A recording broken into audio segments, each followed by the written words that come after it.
মিনিটের দিকে শিশু সাজিদ এই গর্তে পড়ে গিয়েছিল। সেই হিসাব করলে ঘন্টা ধরে হিসাব করলে 21 ঘন্টার সময় বেশি পার হয়ে গেছে, কিন্তু এখন পর্যন্ত শিশুটির আসলে অবস্থান শনাক্ত করা সম্ভব হয়নি। সকাল থেকে আসলে গতকালকে থেকেই আসলে ফায়ার সার্ভিসের উদ্ধারকারীরা তারা নানাভাবে এই উদ্ধার তৎপরতা চালাচ্ছেন, কিন্তু এখন পর্যন্ত তার কোনো হদিস মেলেনি।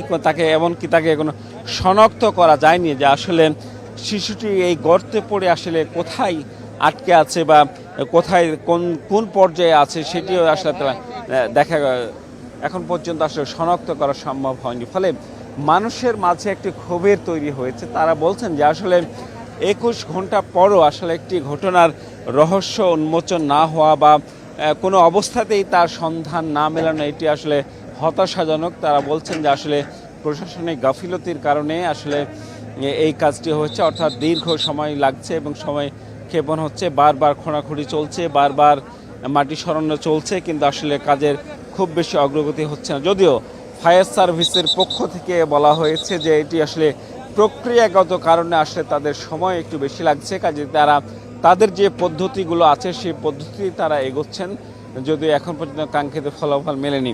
একটু জানিয়ে রাখি, ঠিক এখন যে দৃশ্যটি দেখানো হচ্ছে সেটি আসলে 35 ফিট গভীর করে খনন করা হয়েছে। গতকাল থেকে আজকে সারা রাত থেকে আজকে ভোর পর্যন্ত এই 35 ফিট গভীর গর্তটি করা হয়েছে, যাতে ঠিক প্লাস্টিকের পাইপটি যেটি দেখা যাচ্ছে সেই পাইপটি আসলে সেই সুড়ঙ্গ ছিল, অর্থাৎ মিনি ডিপ টিউবওয়েলের খননের জন্য, যেটি স্থানীয় ভাষায় বোরিং বলা হয়, সেই বোরিং করা হয়েছিল। যদিও পরে তা পরিত্যক্ত ঘোষণা করে, কিন্তু সেটি আসলে নিরাপদ ছিল না। তাই গতকালকে শিশু সাজিদ এবং তার মা যখন এইটি দিয়ে হেঁটে যাচ্ছিলেন, ঠিক তখন নাড়ার আড়ালে অর্থাৎ নাড়ার স্তূপে তিনি হেঁটে যাচ্ছিলেন, কিন্তু পা ফসকে সাজিদ আসলে সেই গর্তে তলিয়ে যায়। ফায়ার সার্ভিসের সাথে আমি কথা বলছি। ফায়ার সার্ভিসের উপপরিচালক মঞ্জুর হক ঘটনার প্রায় 20 ঘন্টা পর, অর্থাৎ কিছুক্ষণ আগে ঘটনাস্থলে এসেছেন। তিনি ঘটনাস্থল পরিদর্শন করে বলেছেন যে আসলে তাদের ধারণা ছিল 35 ফিটের মধ্যেই, অর্থাৎ 35 ফিট গভীরে শিশু সাজিদের কোনো না কোনোভাবে খোঁজ মিলতে পারে, কিন্তু সেই ধারণাটি অর্থাৎ ব্যর্থ হয়ে গেছে। এখন তারা দ্বিতীয় দফায় যে কাজটি করছেন, তারা বলছেন যে অন্তত তারা আরও 50 ফিট গভীরে যেতে চান এবং 50 ফিট গভীরে গিয়ে আসলে তারা নিশ্চিত হতে চান সে সাজিদের অবস্থান। এরপর যদি কোনোভাবে আসলে সাজিদকে না পাওয়া যায়, তাহলে সেখানে তারা আর অভিযানটি সমাপ্ত ঘোষণা করবেন, এইরকম কথা বলেছেন এখানকার সহকারী পরিচালক দিদারুল আলম। বলে রাখি যে আসলে গতকালকে সন্ধ্যার পর সেনাবাহিনী আসলে ওই উদ্ধার কাজে শৃঙ্খলার কাজে নিয়োজিত ছিল। আজকে আবার সকাল 10টার কিছুক্ষণ আগে সেনাবাহিনীর সদস্যরা এসেছেন এবং বিশেষ করে যে কৌতূহল, মানুষের ভিড়, অসংখ্য মানুষ আসছেন আসলে এই দুর্ঘটনাটি দেখতে, এবং বিশেষ করে শিশু সাজিদের প্রতি যে তাদের ভালোবাসা বা তাদের উদ্বেগ, উৎকণ্ঠা, তাদের সবারই একটি প্রার্থনা আসলে যে কোনো মূল্যে, যে কোনো উপায়ে যেন সাজিদকে উদ্ধার করা হয় সেটি তারা চাইছেন। এইভাবে আসলে অসংখ্য মানুষ ভিড় জমাচ্ছেন এবং তাদের কৌতূহলী মানুষের ভিড় সামলাতে আসলে পুরোদমে হিমশিম খেতে হচ্ছে আইন শৃঙ্খলা বাহিনীকে। এতে উদ্ধার কর্মীরা যারা আছেন তাদের কাজ বা তৎপরতা অনেকটা ব্যাহত হচ্ছে। এ পর্যায়ে সেনাবাহিনীর সদস্যরা আসছেন এবং তারা শৃঙ্খলার দায়িত্ব পালন করছেন। বলে রাখি যে গতকাল দুপুর 1টার দিকে শিশু সাজিদ এবং তার মা ঠিক এই জায়গাটি গর্তের ওই পাশ দিয়ে এই জায়গাটি দিয়ে হেঁটে যাচ্ছিল নাড়ার উপর দিয়ে, কিন্তু মায়ের সামনেই আসলে শিশু সাজিদ পড়ে যায় সেই গর্তের। যদিও ওপর থেকে দেখা যাচ্ছে না, ওপর দিকটা আসলে পুরোটাই নাড়া বা খড় দিয়ে ঢাকা ছিল, ফলে তিনি সেই জায়গাটি দেখতে পাননি। কিন্তু তখনকার প্রত্যক্ষদর্শীরা বলছেন, এমনকি সাজিদের মাও আমাদের জানিয়েছিলেন যে তিনি যখন শিশুটি পড়ে যায় তখন মা বলে চিৎকার করছিল, কিন্তু তার মা নিজের চোখের সামনে আসলে দেখছেন তার বুকের ধন, তার শিশুটি কিভাবে হাত ছাড়া হয়ে যায় এবং সে তলিয়ে যায়, সেই কষ্টের কথা তিনি বলছিলেন আমাদের। এরপরও আসলে ঘণ্টাখানেক মতো শিশু সাজিদ চিৎকার করেছেন, কখনো দাদা ডেকেছেন, কখনো মা ডেকেছেন। এইভাবে তিনি আসলে অসহায়ের মতো আর্তনাদ করেছেন বেঁচে ওঠার জন্য, আসলে সেই গর্ত থেকে ওঠার জন্য, কিন্তু আসলে কোনোভাবেই তাকে ওঠানো এখন পর্যন্ত সম্ভব হয়নি। 2 বছরের শিশু সাজিদের বাবা ঢাকায় থাকতেন, খবর পেয়ে তিনি গতকাল সন্ধ্যাতে এসেছেন এবং সেখানে তিনি অবস্থান করছেন, কিন্তু এখন পর্যন্ত সেই তার সন্তান আসলে কোনো খোঁজ না পাওয়া, তারা আসলে পরিবারটি আসলে পাগল প্রায় অবস্থা। তারা বলছেন যে আসলে এটি কোনোভাবেই তারা মানতে পারছেন না, কারণ 21 ঘন্টা পার হয়ে গেলেও কোনো ধরনের কোনো রেজাল্ট তারা পাচ্ছেন না, কোনো তারা প্রত্যাশিত ফলাফলও পাচ্ছেন না। আমরা আজকে দেখছি সকাল থেকেই আসলে ভোর থেকে দেখছি ভোরের আলো ফোটার সঙ্গে সঙ্গে আশেপাশের যে দূর দূরান্ত গ্রামগুলো আছে সেগুলো থেকে মানুষ ছুটে আসছে এবং দুর্ঘটনাস্থলে আসছে কৌতূহল মানুষ, তারা দেখছে আসলে এখানে সেখানে তারা ভিড় জমাচ্ছেন।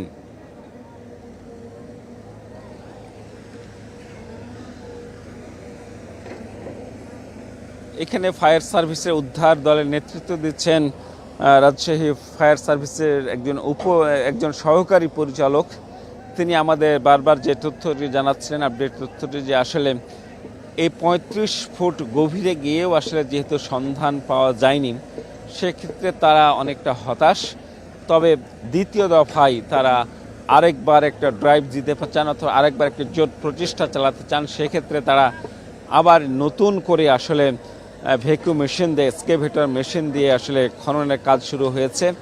একযোগে আসলে 3টি মেশিন কাজ করছে এবং যাতে 50 ফিট গভীরে যাওয়া যায় এবং সেখানে সেই শিশু সাজিদের কোনো অস্তিত্ব পাওয়া যায় কিনা সেটি তার শেষ পর্যন্ত আসলে দেখতে চান। অন্তত যে কোনোভাবেই হোক, যে কোনো অবস্থাতেই হোক, তাকে উদ্ধারের প্রক্রিয়াটি চালাতে চান। এই ক্ষেত্রে তারা যেটি সমস্যার কথা বলছেন, যে যেহেতু একেবারে পাশেই একটি পুকুর রয়েছে,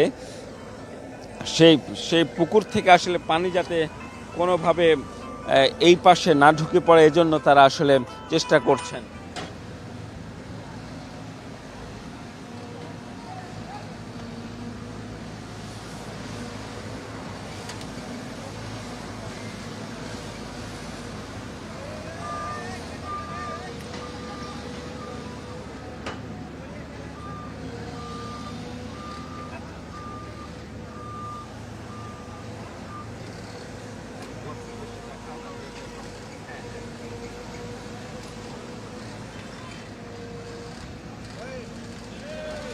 আচ্ছা, যে কথাটি আসলে বলছিলাম, যে প্রথম দফায় আসলে প্রায় গতকাল দুপুর 2টা থেকে আজকে প্রায় সকাল 9:30 বা 10টা নাগাদ, এই সময়ের মধ্যে, এই দীর্ঘ সময়ের মধ্যে এই 35 ফুট গর্ত খনন করতে সক্ষম হয় এই 3টি ভেকু চালিয়ে সেটি সক্ষম হয়েছিল, কিন্তু আসলে সব চেষ্টাই এখন পর্যন্ত ব্যর্থ হয়ে গেছে, কারণ এখন পর্যন্ত সেই শিশুটির কোনো ধরনের সন্ধান পাওয়া যায়নি। এর আগে গতকালকে রাত থেকে বেশ কয়েক দফা সার্চ ক্যামেরা পাঠিয়ে তার অবস্থান শনাক্ত করার চেষ্টা করেছিল ফায়ার সার্ভিসের উদ্ধার দলের কর্মীরা, কিন্তু সেখানেও তারা আসলে কোনো ধরনের সাড়া পাননি বা কোনো ধরনের ছবিও তাকে দেখতে পাননি। তারা বলেছিলেন যে যখন সাজিদ পড়ে যায়, এরপর স্থানীয়রা তাকে উদ্ধারের চেষ্টা করেছিল, ওই সময়টাই আসলে অসাবধানতা বশত সেই উপর থেকে, অর্থাৎ গর্তের উপরে যে ময়লা আবর্জনা জমে আছে বা খড়কুটো আছে, সেগুলো খালে পড়ে গেছে, অর্থাৎ নিচে পড়ে গেছে এবং কিছু মাটিও পড়ে। তারা যেহেতু মাটি খোঁড়াখুঁড়ি করে সাজিদকে উদ্ধারের চেষ্টাটি করেছিলেন, এটি আসলে তাদের জন্য অনেকটা আসলে বাধার কারণ হয়ে দাঁড়িয়েছে, কারণ এই খড়কুটোগুলো নিচে গিয়ে পড়েছে এই আস্তরণ জমে থাকার কারণে। তার আসলে সার্চ যে ক্যামেরা পাঠিয়েছে, সেই ক্যামেরাটা আসলে কোনো রেজাল্ট আসলে ফাঁকা গেছে, বা 35 ফুটের পরে আসলে সেই ক্যামেরাটি প্রবেশ করতে পারেনি, ফলে সে প্রচেষ্টাটিও ব্যর্থ হয়ে গেছে। এখন তারা আসলে সর্বশেষ প্রচেষ্টা হিসেবে যে সুড়ঙ্গ করেছিল, অর্থাৎ 35 ফিট যাওয়ার পরে সেই গর্তটি বরাবর রেখে মাছ একেবারে উপর থেকে রশি ধরে সমান করে মাপ যোগ করে নিচের দিকে একটি সুড়ঙ্গ খুঁড়েছিলেন ফায়ার সার্ভিসের কর্মীরা। তাদের আশা ছিল হয়তো 35 ফিটের মধ্যেই হয়তো আটকে আছেন, 35 ফিট গভীরে আটকে আছেন শিশু সাজিদ, কিন্তু সেটিও আসলে সেই ধারণাটিও সঠিক হয়নি। ফলে এখন যেটি ফায়ার সার্ভিসের কর্মকর্তারা বলছেন বা উদ্ধার দলের কর্মীরা যেটি বলছেন, তারা আসলে শেষ চেষ্টাটি করে যেতে চান। সেই শেষ চেষ্টা হিসেবে তারা আসলে এখন যে কাজটি করছেন সেটি ঠিক ওই গর্ত বরাবর সে অন্তত 50 ফুট গভীরে যেতে চান। সেই 50 ফুট গভীরে যে খননের কাজ সেটি শুরু হয়েছে আরও 15-20 মিনিট আগে থেকে।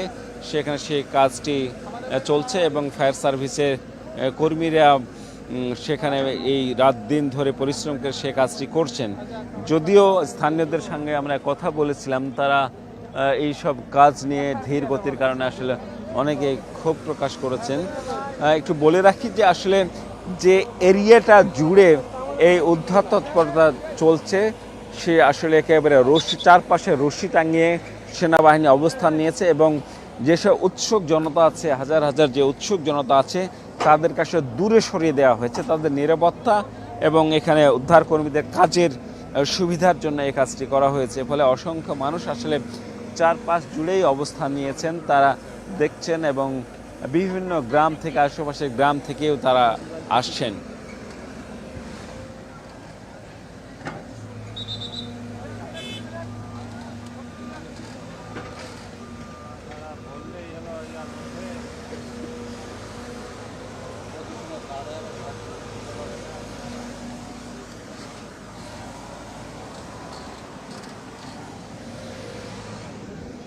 আমরা দেখছি যে এই মুহূর্তে আসলে 3টো এক্সকেভেটর বা মাটি কাটার যে মেশিন, শক্তিশালী মেশিন, সেই মেশিনগুলো একযোগে কাজ করছে।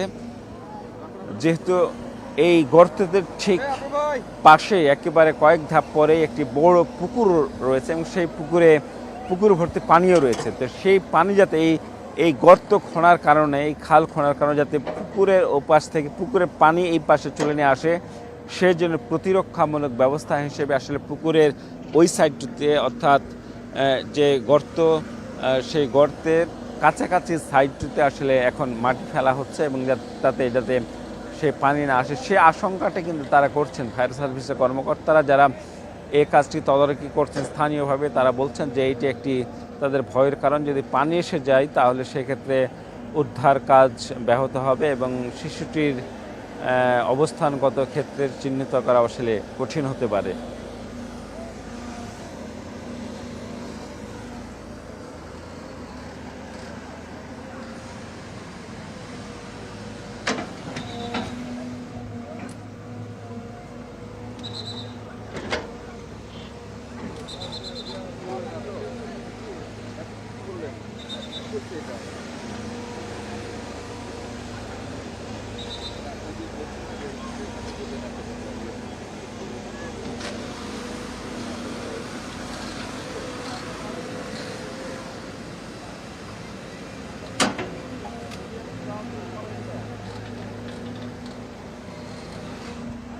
কিছুক্ষণ আগে আসলে এখানে এসেছেন তানোর উপজেলা নির্বাহী কর্মকর্তা, তিনি আসলে কাজটি তদারকি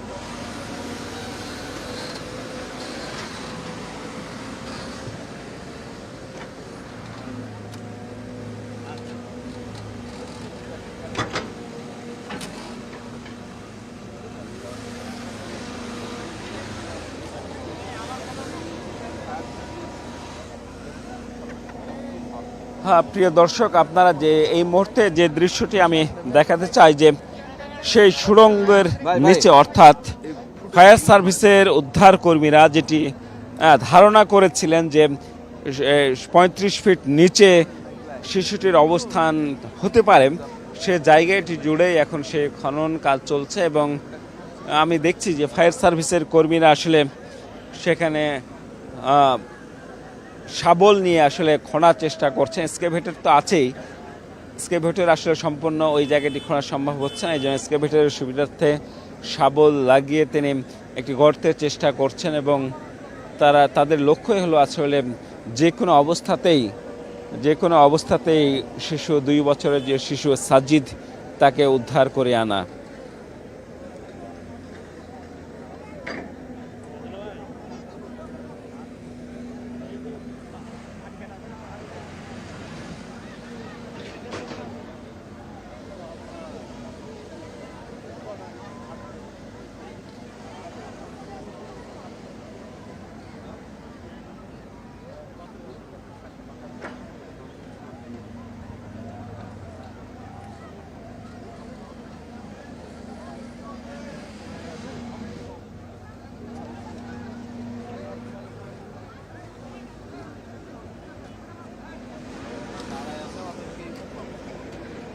আজকে আসলে সকাল 10টার পর দ্বিতীয় দফার পরিকল্পনা এবং শেষ পরিকল্পনার অংশ হিসেবেই উদ্ধার কর্মীরা কাজ শুরু করেছেন। দ্বিতীয় দফা বা শেষ দফার তাদের পরিকল্পনা হল, যেহেতু 35 ফুট গভীরে গিয়েও আসলে কোনো সন্ধান মেলেনি, এর জন্য তারা 50 ফিট গভীরে যেতে চান। সেই লক্ষ্যে আসলে এই কাজটি চলছে, অর্থাৎ খনন যেটি, সেই খননটা আরও গভীর করা হচ্ছে। সেই যে জায়গাটিতে, অর্থাৎ যেই গর্তে আসলে সাজিদ পড়ে গিয়েছিলেন, পড়ে গিয়ে আর উঠতে পারেননি, সেই শিশু সাজিদকে উদ্ধারের জন্য আসলে প্রাণপণ চেষ্টা করছেন উদ্ধার দলের কর্মীরা। এই মুহূর্তে আমাদের লাইভে যারা যুক্ত হয়েছেন তাদের উদ্দেশ্যে একটু জানিয়ে রাখি যে গতকাল দুপুর 1টার দিকে 2 বছরের শিশু সন্তান সাজিদ এবং আরেকটি কোলের সন্তানকে নিয়ে তার মা রুনা লাইলা ঠিক এই জায়গাটিতে এসেছিলেন একটি কাজে, যেখানে আসলে ধানের কাটার পর যে অবশিষ্ট থাকে সে নাড়ার আবরণ ছিল, নাড়ার স্তূপ ছিল, নাড়ার স্তূপের ওপর দিয়ে হেঁটে যাচ্ছিলেন ছেলে সাজিদ এবং মা রুনা বেগম।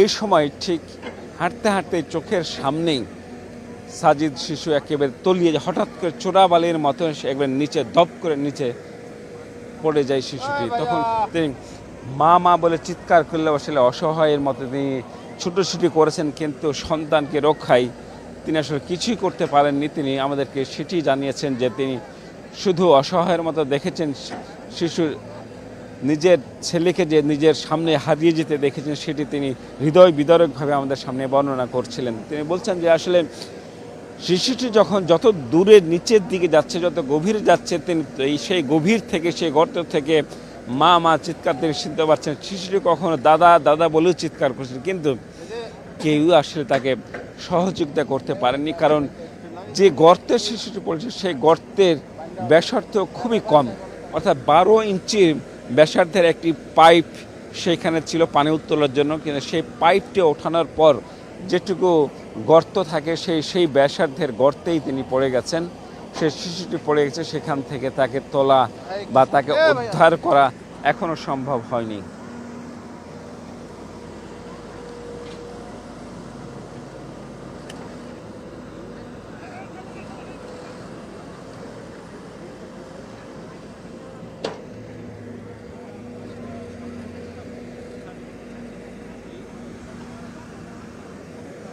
এই যে দীর্ঘ সময় লাগছে, এটি আসলে অনেকেরই প্রশ্ন। এখানে যারা উৎসুক নারী পুরুষ আছেন, সব বয়সের মানুষ আছেন, তাদেরও আসলে প্রশ্ন যে আসলে যে কোনো অবস্থাতেই আসলে শিশু সাজিদকে কেন উদ্ধার করা যায়নি এখনো, বা অবস্থানটি এখনো কেন শনাক্ত করা যায়নি, এটি তারা প্রশ্ন তুলে।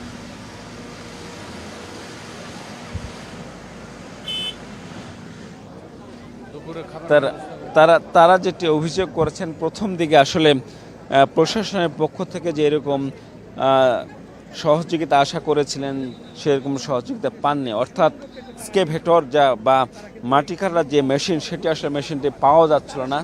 বিশেষ করে তানোর উপজেলাতে তারা খোঁজ করে সেই মেশিনটি তাৎক্ষণিকভাবে পাননি। অনেক পরে পার্শ্ববর্তী মোহনপুর উপজেলা থেকে একটি মেশিন আনা হয়েছিল, যেটির সক্ষমতা আসলে খুবই দুর্বল ছিল, সক্ষমতা কম ছিল।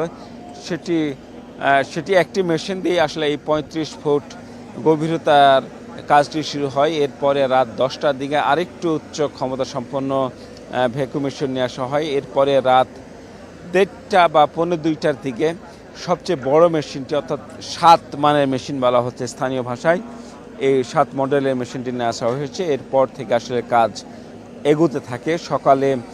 সকাল 9টা নাগাদ আসলে 35 ফুট গভীরতা খননের যে প্রক্রিয়াটি, সেই প্রক্রিয়াটি শেষ হয়। তখন ফায়ার সার্ভিসের কর্মীরা তাদের 3 স্টেপের মই, ল্যাডার বলে যেটিকে, সেই মই নামিয়ে দুজন মিলে তারা সুড়ঙ্গ খোঁড়ার চেষ্টা করেছেন, এবং সুড়ঙ্গ খোঁড়ার পরে আসলে এই পাইপটিকে সম্পূর্ণ উন্মুক্ত করা হয়।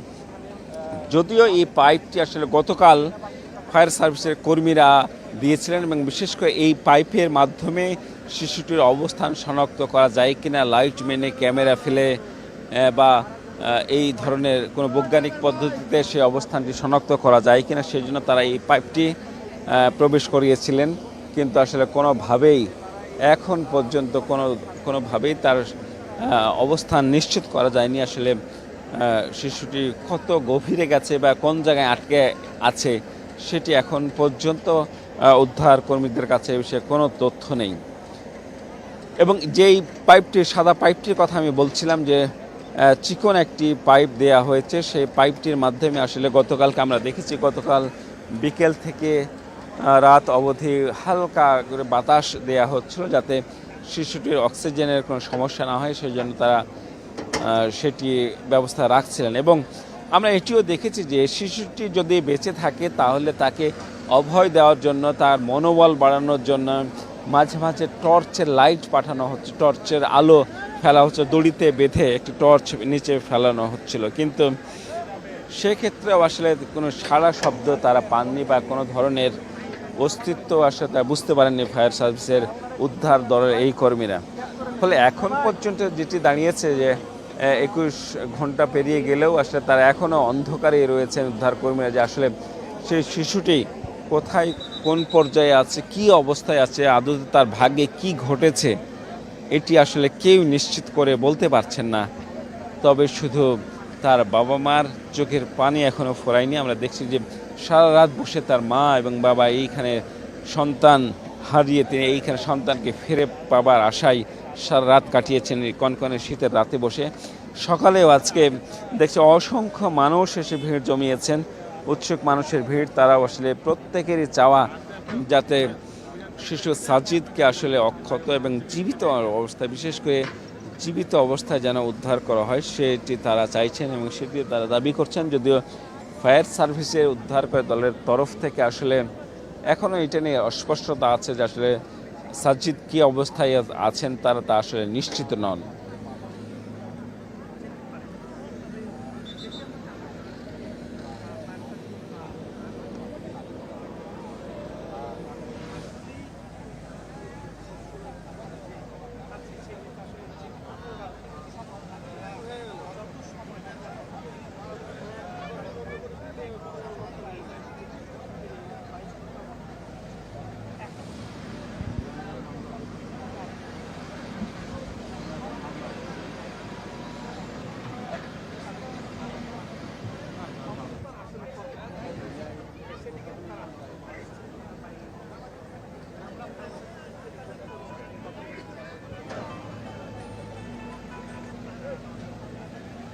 আসলে এখন পর্যন্ত আসলে কোনো অবস্থান নিশ্চিত না হওয়ার কারণে, অর্থাৎ নিশ্চিত করতে না পারে আসলে নানা ধরনের কৌশল পরিবর্তন নিয়ে আসছেন ফায়ার সার্ভিসের কর্মীরা। তারা একটার পর একটা কৌশল অবলম্বন করছেন এবং সেটি বাস্তবায়ন করার চেষ্টা করছেন যাতে যে কোনোভাবেই আসলে শিশু সাজিদ তার অবস্থান শনাক্ত করা যায় এবং তাকে সহজে উদ্ধার করা যায়। যে কোনো অবস্থাতে সেই প্রচেষ্টাটি আসলে চালিয়ে যাচ্ছেন এখানকার উদ্ধার কর্মীরা।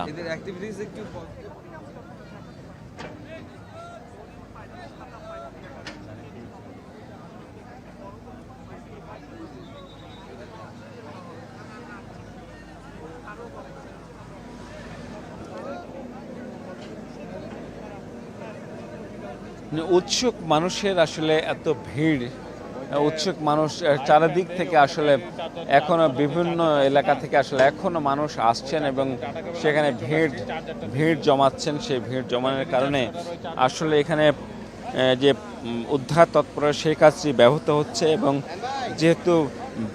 যেহেতু মধ্য জায়গা থেকে মাটি তুলে চারপাশে মাটির পাহাড় গড়ে তুলে দেওয়া হয়েছে, সে মাটি আবার যে কোনো সময় ধসে যেতে পারে এই শঙ্কা থেকেই আসলে যেসব উৎসুক মানুষ আছে, সব জনতা আছে তাদেরকে দূরে সরিয়ে দেওয়া হচ্ছে এবং তাদের নিরাপত্তা এবং এখানে ফায়ার সার্ভিসের যারা উদ্ধার দলের কর্মী আছে তাদের নিরাপত্তার খাতিরে এবং কাজটি আসলে সুচারুরূপে সম্পাদনের জন্য তারা এই কাজটি করছেন এবং এই শৃঙ্খলার দায়িত্ব পালন করছেন সেনাবাহিনীর সদস্যরা। তারা এসে চারপাশটাই আসলে নিয়ন্ত্রণে নিয়েছেন, পাশাপাশি পুলিশের সদস্যরাও আছেন। পুলিশের পাশাপাশি আসলে এখানে তানোরের যে স্থানীয় কর্মকর্তারা আছেন, প্রশাসনিক কর্মকর্তারা আছেন, তারাও এইখানে যোগ দিয়েছেন এবং উদ্ধার তৎপরতা তদারকি করছেন।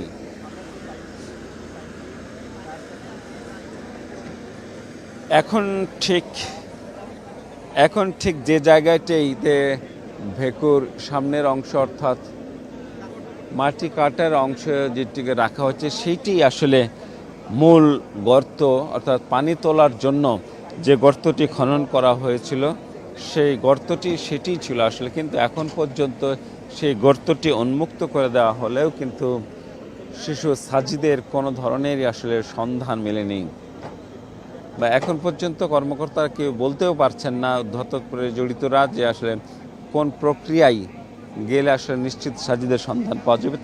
তাদের বিভিন্ন সময় বিভিন্ন রকমের কৌশল বা তাদের প্রযুক্তি ব্যবহার করছেন। বিশেষ করে একটি কথা বলে রাখি, আসলে এখানে যারা কর্মকর্তা আছেন আমি তাদের ঊর্ধ্বতনদের সাথে কথা বলেছিলাম, তারা একটি অপারগতার কথা আমাকে জানিয়েছেন। তারা বলছেন যে তাদের চাকুরি জীবনে এই প্রথম এই ধরনের দুর্ঘটনা প্রত্যক্ষ করলেন, যার ফলে এই ধরনের দুর্ঘটনা ঘটলে কোন প্রক্রিয়ায় বা কোন পদ্ধতিতে আসলে দ্রুত ভিকটিমকে উদ্ধার করা সম্ভব হবে সেটা নিয়ে তাদের আসলে বেশ ভাবতে হয়েছে। তার ভিকটিমের নিরাপত্তা, পাশাপাশি পারিপার্শ্বিকতা এবং সার্বিক পরিস্থিতি মাথায় রেখেই তারা আসলে এই খাল খননের কাজটি শুরু করেন। ফলে যেটি অনায়াসে বলাই যায় যে সনাতনী পদ্ধতিতে আসলে এই মাটি খুঁড়ে খুঁড়ে এগিয়ে যেতে যেতে আসলে সেই শিশু সাজিদের অবস্থান শনাক্ত করার চেষ্টা চলছে। এবং যেহেতু এখন পর্যন্ত প্রায় 22 ঘন্টা হতে চলল শিশু সাজিদের গর্তে পড়ার যে ঘটনা, সেক্ষেত্রে তাকে আসলে জীবিত অবস্থায় পাওয়া যাবে কি না, জীবিত অবস্থায় বাবা মা তার সেই শিশুকে কোলে ফিরে পাবে কি না সেটি নিয়ে একটা শঙ্কা তৈরি হয়েছে।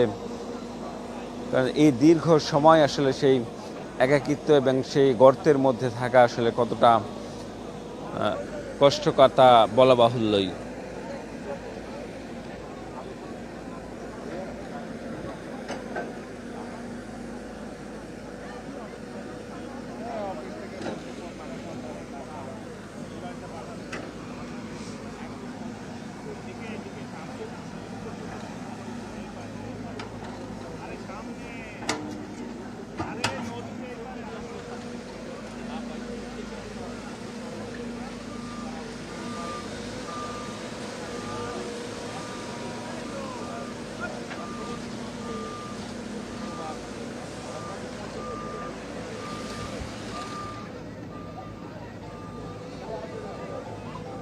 পার হয়েছে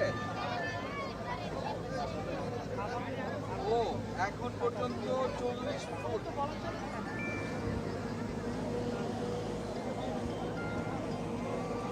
আসলে দ্বিতীয় বা শেষ দফার উদ্ধার কার্যক্রমটি চলছে।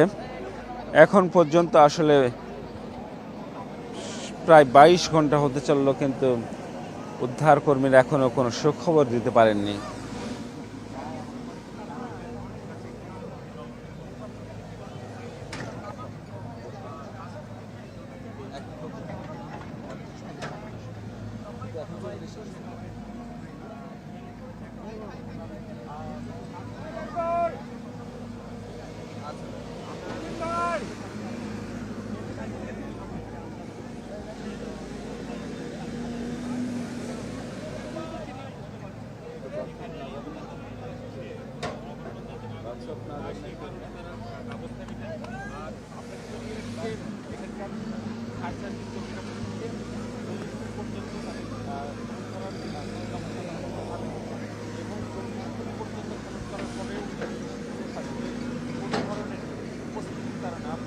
উদ্ধারকারী দলের সদস্যরা আসলে সেই গর্তটিকে লক্ষ্য করেই খনন কার্যক্রম পরিচালনা করছেন এবং সেটি চলছে। যদিও এখন পর্যন্ত 35 ফুট গভীরে বেশি উন্মুক্ত হয়ে গেছে, কিন্তু এখন পর্যন্ত সেই সুড়ঙ্গ অর্থাৎ পানি উত্তোলনের জন্য যে সরু খালটি তৈরি করা হয়েছিল, সেই বোরিং, যেটি স্থানীয় ভাষায় বোরিং বলা হচ্ছে, সেই বোরিং তৈরি করা হয়েছিল সেটি আসলে অক্ষত অবস্থা নেই। নানা দিক থেকে মাটির চাপের কারণে সেটি বন্ধ হয়ে গেছে, এরকম একটা পরিস্থিতি। ফলে শিশু সাজিদ কোন অবস্থায় আছেন আসলে তা আসলে বলা কঠিন এবং এখন পর্যন্ত বলতে পারছেন না।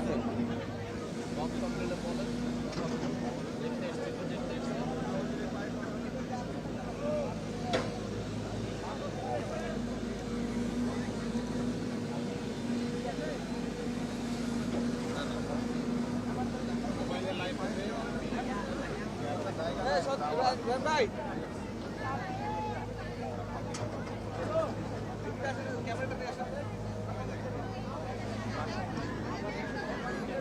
এখানে যে আসলে শত শত বা সহস্রাধিক মানুষের যে জমায়েত, একটি আসলে উদ্দেশ্য তারা যেটি বলছেন শিশু সাজ্জিদের খোঁজে, অর্থাৎ তার উদ্ধার তৎপরতাটি কীভাবে চলছে সেটি তারা যেমন দেখতে আসছেন, তেমনি তারা মনে প্রাণে চান যে সাজ্জিদকে যেভাবেই হোক উদ্ধার করা হোক।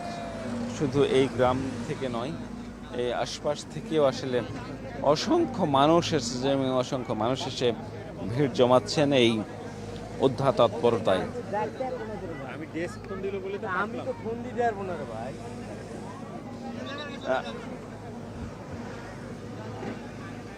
আমি একটু আপনার সাথে কথা বলতে চাই। আপনি কোত্থেকে এসেছেন এবং আসলে কি দেখছেন এখানে? আমি এসেছি নহাটা থেকে, আর আমি সাংবাদিক ভাইয়ের সাথে এসেছি। আমি এইমাত্র এসে পৌঁছালাম এই জায়গায়। তো আসছি আসলে উৎসুকজনক এই বিষয়টা দেখে তো আমরা আসলে শঙ্কিত যে একটা ছোট বাচ্চা এইভাবে পড়ে গিয়েছে। হ্যাঁ, আর আমাদের নিজেরও খারাপ লাগছে, আর ভাই সাংবাদিক ভাইয়ের সাথে আমি আবার আসলাম। হ্যাঁ, আপনাকে ধন্যবাদ। আপনি আসলে নিজের কৌতূহল বশত এসেছেন এবং জি, জি। আপনি বলছিলেন যে এটা আসলে যে দুর্ঘটনা ঘটেছে এবং সেটি উদ্ধার তৎপরতা দেখার জন্য এসেছেন, এবং তার মতো আসলে তিনি যিনি কথা বলছেন তার মতো অসংখ্য মানুষ আসলে এসেছে এবং তারা এখানে ভিড় জমাচ্ছেন। এখানে অসংখ্য লোক আছেন, একটু কথা বলতে চাই। আসলে আপনি কোত্থেকে এসেছেন, কেন এসেছেন, এখানে এসে কি দেখছেন? আসসালামু আলাইকুম, আমি মনোয়ার হোসেন বলতেছি। আমি আসছি, আমার বাসা নওগাঁতে। আমি এখানে 20 কোম্পানি চাকরি করি, আমার ডিলার আছে এখানে। আসলাম কালকে রাত থেকেও শুনছি। তো একটা 2 বছরের বাচ্চা, মানে একটা নলকূপ কোথায় ছিল ওটা পরিত্যক্ত, ওটা পড়ছে, কিন্তু নলকূপের যে মালিক ওনাকে সচেতন হওয়া উচিত ছিল, এটা মুজা দেওয়া উচিত ছিল, বা ওখানে বালির বস্তা বা যেটা চাপা দিয়ে একটু মুখটা বন্ধ করে রাখা ছিল। 2 বছরের বাচ্চা, কারণ আল্লাহ তাআলা বাঁচালে বাঁচবে। আমাদের সবার প্রত্যাশা যে উনি বেঁচে থাক বা উদ্ধার কাজ তাড়াতাড়ি সম্পন্ন হোক। চেষ্টা করতেছে ফায়ার সার্ভিস, সেনাবাহিনী, পুলিশ সবাই মিলে চেষ্টা করছে। সাধারণ মানুষ তো, উচ্চ জনতা তো বুঝতে পারছেন কি অবস্থা। সবারই মানে সবাই দোয়া করতেছে, আল্লাহর কাছে প্রার্থনা করতেছে যেন বেঁচে ফিরে আসে। এটা আমারও প্রত্যাশা ভাই। হ্যাঁ, তিনি একজন উৎসুক জনতা হিসেবে তিনি যেটি বলছেন যে আসলে সবারই একটি প্রার্থনা, সবারই একটি প্রত্যাশা যেন সাজ্জিদ যেন আসলে অক্ষত বা জীবিত অবস্থায় যেন তাকে ফিরে পাওয়া যায়, সেটি তাদের আসলে চাওয়া এবং সেটি তাদের প্রত্যাশা।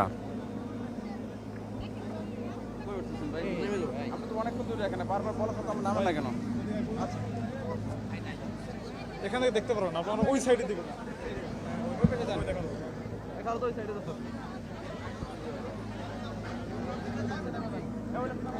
অসংখ্য মানুষ এসেছেন এবং অসংখ্য মানুষ এখানে ভিড় জমাচ্ছেন, বিশেষ করে উদ্ধার তৎপরতা দেখতে আসে।